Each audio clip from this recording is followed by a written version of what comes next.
We're talking about money. We're not talking about silver. Money happens to be silver because it's a good material for money, and that is what Jeff Christian does not get.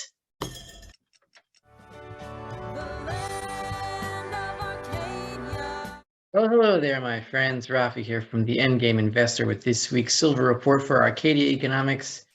And in brief, the situation we appear to be in can be described as follows. The bubbles, the major bubbles, have already popped. The Bitcoin bubble has popped. It is not being reinflated because the Fed is now on a tightening cycle. Bitcoin has never existed during a time when the Fed was tightening. People say Bitcoin has declined before and it's always returned. Yeah, only in an environment when the Fed is printing billions and trillions of dollars. Never in an environment when they're not, and they are not right now. The real estate bubble appears to have peaked and is going on its way down again. We have 30-year mortgage rates that continued to climb.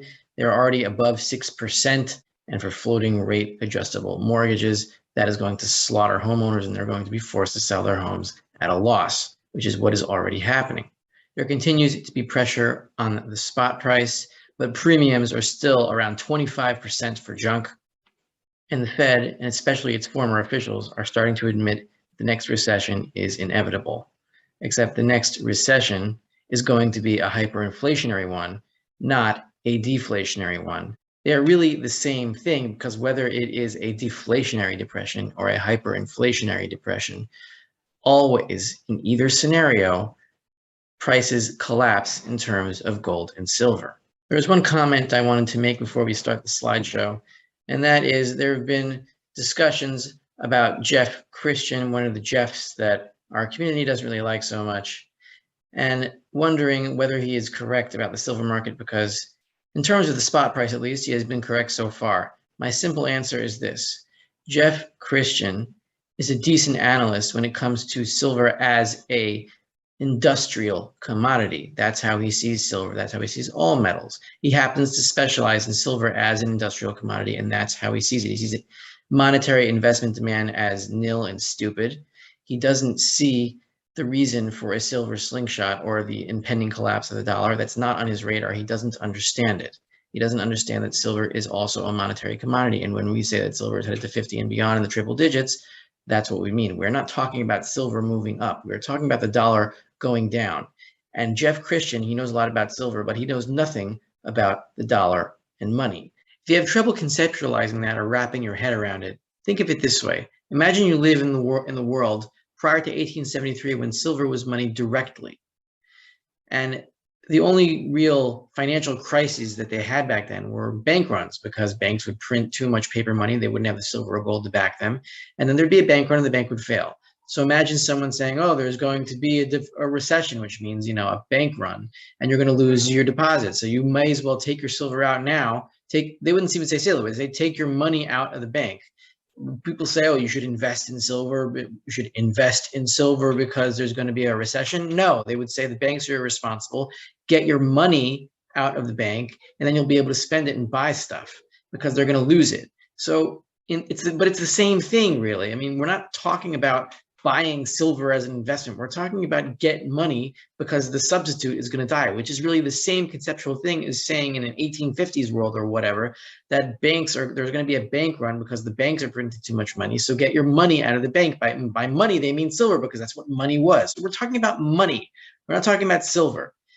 Money happens to be silver because it's a good material for money, and that is what Jeff Christian does not get. Jeff Christian doesn't understand it. It's not that he understands silver better than us or that we understand silver better than him. It's that he doesn't understand money, and we do. But it's the same with all the elite. They don't get it, and we do. This video is brought to you by Fortuna Silver Mines. They just released this press release on June 21st. Fortuna provides construction update at Seguela Gold Project in Ivory Coast. I don't know how to pronounce how you actually write that, so I just say Ivory Coast.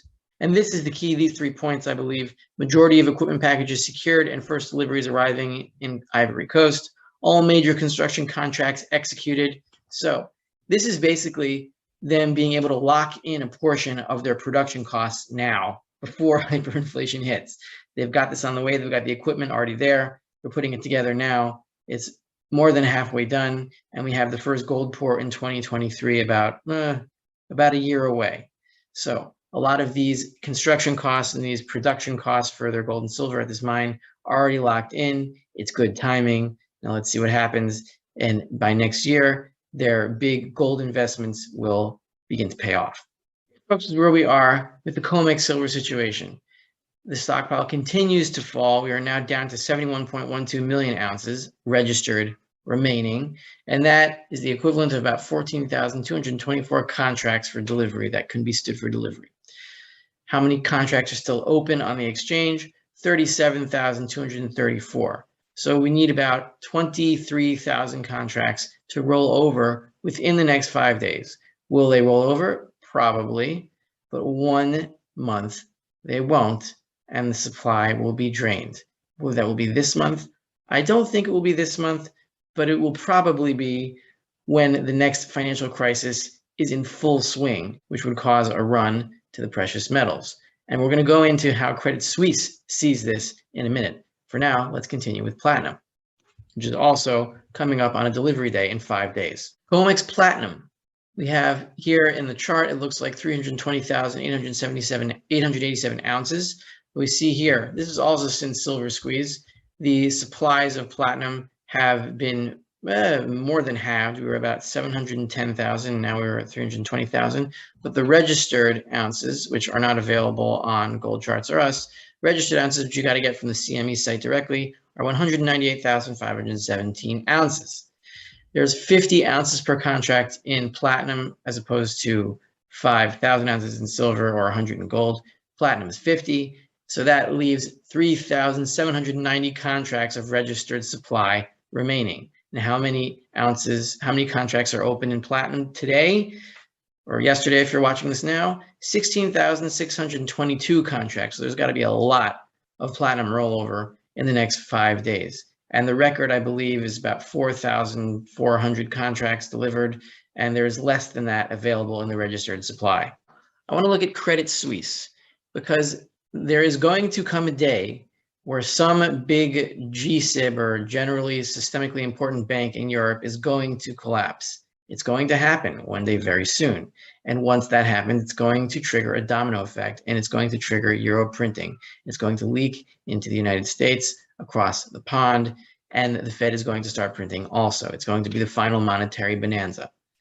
It's going to start with one GSIB bank somewhere in the world, probably in Europe. Here's Credit Suisse. You see here we are at an all-time low in its stock price. This looks like the most pathetic bank chart I've ever seen. We have gone below the March 2020 lows, which was a financial crisis, especially for banks. And I can show you why this is happening from a fundamental perspective, or at least one of the reasons that it is. First of all, I found this statement in the Credit Suisse annual report for 2021. Here, they understand basically what the end game entails, and this is what they write about it. The scenario framework also considers a range of other severe scenarios, including a specific Eurozone crisis scenario, which assumes the default of selected European countries, currently modeled to include Greece, Ireland, Italy, Portugal, and Spain, basically the pigs, the ones that are severely indebted. It is assumed that the sovereigns, financial institutions, and corporates within these countries default, with a 100% loss of sovereign and financial institutions exposures and a 0 to 100% loss of corporates, depending on their credit ratings. And here's the key sentence that shows you that Credit Suisse kind of understands this. They say, as part of this scenario, we additionally assume a severe market sell-off involving an equity market crash, widening credit spreads, a rally in the price of gold and hence silver, and a devaluation of the euro. What Credit Suisse doesn't say is that the rally in the price of gold and silver is the devaluation of the euro. That's what it manifests as. Credit Suisse European sovereign debt exposure, gross and net, exceeds Credit Suisse's market cap. Whether you're going to talk about gross or net, gross is all the debt that they own. Net is a total that's unhedged. Now, when we're talking about a credit crisis like this, I believe that the gross number is what's more important because the hedged Eurozone debt This is exposure to all the PIGS countries that they mentioned in that previous paragraph. Gross is 21.5 billion about. Net is 13.4 billion. Both numbers exceed Credit Suisse's market cap. So their exposure to this sovereign credit risk exceeds their entire market cap. Therefore, the next credit crisis, the next debt crisis in the Eurozone is going to collapse Credit Suisse, and the European Central Bank is going to have to bail everyone out by just handing them cash, and the cash will be devalued, and gold and silver in the euro terms will skyrocket, and then it'll be the dollar's turn. Anyway, I was saying that gross debt is more important here. Why? Because net debt assumes the solvency of counterparties that you're using to hedge your other holdings with. But if those counterparties also go bankrupt because of the same reason, they're hedged by somebody else, it's all a circle jerk. They all fall at the same time, and what really matters is the gross, because none of the hedges are going to work. Besides Credit Suisse, what you want to keep an eye on right now is Japan. You see these crazy spikes? This is not a Richter scale, but it could be. I mean, it's a financial Richter scale. These are tremors. Before there is an earthquake, the Richter scale people, I don't know, the geologists, what do you call the earthquake forecasters? They warn about possible earthquakes because there are rumblings beneath the surface in the plates underneath the crust.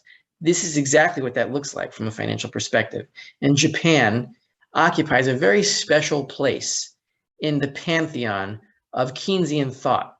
It is like the holy of holies of Keynesianism, because they look at it and they say, look how much money Japan has printed. They don't have any inflation, by which they mean consumer price increases. They do, but it hasn't been as extreme as other countries. So what you're seeing here is hedge funds and institutional money selling short, looks like, Japanese government bonds at the same time pretty much every single day. You see here, this was on Friday. Last Friday, there was a spike at the turn of the day here. Same spike here. Monday morning, same spike here. Tuesday morning, Wednesday morning, Thursday morning. Wednesday morning. This is Thursday morning. Same time of day, every single day. Somebody is testing the peg and shorting and daring the Bank of Japan to keep printing. Now you can see these these big spikes actually as bites by piranhas, and that causes the Bank of Japan to bleed. But the more blood that's in the water, the more money is going to be attracted in order to break the Bank of Japan, because there's a lot of money to be made in breaking a central bank. A central bank is a money machine. And when George Soros did it successfully to the Bank of England, that's why he's a billionaire, because he broke the Bank of England. He broke their peg. Now, Japan is the biggest debt bubble in the world because their debt to GDP is something like 270%, I believe. When this falls, the last vestige of seeming confirmation of Keynesian philosophy and monetary economics is going to fall, and the rest of the world is going to fall with it. Now, which one falls first, Credit Suisse or some other European bank or Japan? I don't know. It doesn't matter, but they're all under threat. Now you can see these bites, and the blood is in the water, and other people are going to join. Now, as I was saying before, the real fun in the precious metals is going to be when the Fed responds to the next financial crisis. And when is that? We could already be at the start of it, but now even Fed officials, former Fed officials, are admitting that it is inevitable. There will be no soft landing. We all knew that there is no such thing as a soft landing. When will it be? Well, here's Bill Dudley, a former FOMC member. I think he was the head of the San Francisco Fed, or maybe the New York Fed, or one of those. Really, what's the difference? From Bloomberg. Bill Dudley, the US economy is headed for a hard landing. A recession is coming within 12 to 18 months as the Fed focuses on curbing inflation. The first paragraph says it all. If you're still holding out hope that the Federal Reserve will be able to engineer a soft landing in the US economy, abandon it. A recession is inevitable within the next 12 to 18 months. Personally, I don't believe it's going to take that long. It's going to come much sooner. It could be in the next month, the next 2 or 3. We are already at the trend line in the federal funds rate that has guaranteed recessions in the past. And the final pivot is on its way. The final wave of printing is going to destroy the dollar and every currency tied to it. This is Rafi of the Endgame Investor, coming at you with this week's silver report for Arcadia Economics. And I'll see you next week, as always.